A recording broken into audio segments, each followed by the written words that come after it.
आइए दोस्तों, जय हिंद। आइए हम आपको क्लास 12 का अवकलन का क्वेश्चन देखते हैं। ठीक है, देखिए सबसे पहले e के पावर यक्स अपान ए है। क्या है? e के पावर यक्स अपान ए है। तो सबसे पहले इस क्वेश्चन को क्या करेंगे, इसको पहले y बराबर मानेंगे। y बराबर e के पावर यक्स अपान ए। ठीक है, इसको हम दो मेथड से सॉल्व करेंगे। पहला देखिए, पहला लिखेंगे यक्स के सापेक्ष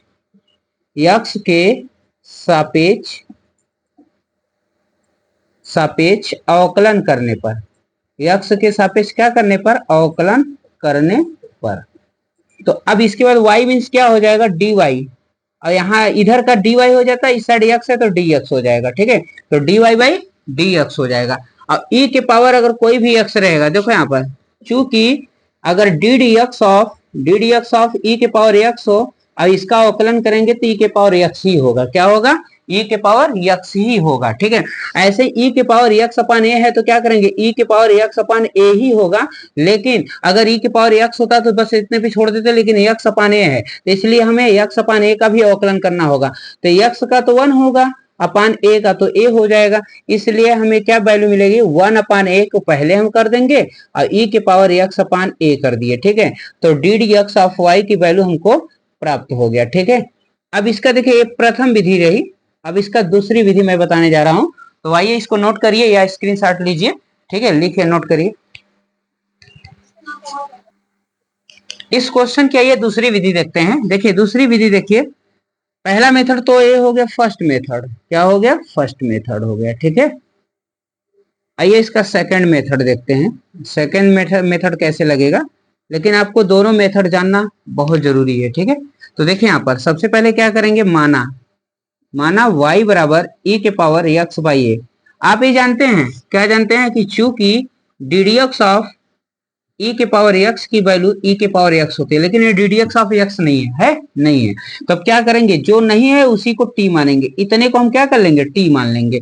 तो यहाँ पर फिर क्या करेंगे, पुनः क्या करेंगे, मानेंगे t बराबर x अपान ए। ठीक है, और ये भी आप जानते हैं कि D D x of x की वैल्यू क्या होती है? 1 होती है। क्या होती है? 1।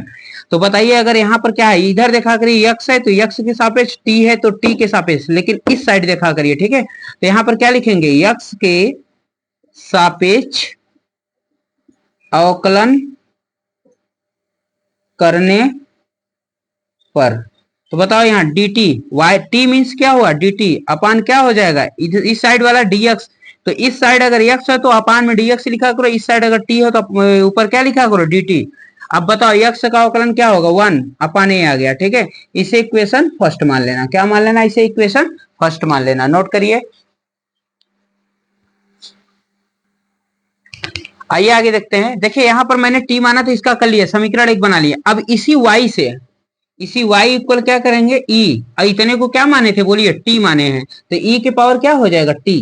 अब क्या काम करेंगे कि t के सापेक्ष क्या करेंगे? t के सापेक्ष अवकलन करने पर, t के सापेक्ष अवकलन करने पर तो क्या हो जाएगा? dy यहां से हो जाएगा, अपान में इस साइड से क्या हो जाएगा? dt, क्योंकि यहाँ का ऊपर लिखाया था और dy किया था, यहाँ का t है तो dt किया जाएगा। और e के पावर x हो चाहे e के पावर t हो, दोनों की वैल्यू विल बी सेम, यानी y e के पावर t हो जाएगा। और इक्वेशन कितना बन गया? बोलो, समीकरण 2 बन गया। बोलो, बना कि नहीं? नोट करिए इसको। देखिए इसके बाद हम करेंगे समीकरण 1 व 2 से। समीकरण 1 व 2 से, समीकरण 1 व 2 से हमको क्या पता करना है? अवकलन dy बाई dx, यानी अवकल गुणांक हमको पता करना है, यानी dy बाई dx। तो dy by dx is equal to dy upon into फिर क्या करेंगे? dx। अब देखो dy बाई dx करेंगे, लेकिन हमको एक और आया इसमें फलन, मतलब कि अवकलन में t आया, t माने है तो क्या करेंगे, यहाँ पर अपान में dt करेंगे, फिर dt करेंगे, फिर इसको कट करेंगे तो फिर dy बाई dx आएगा।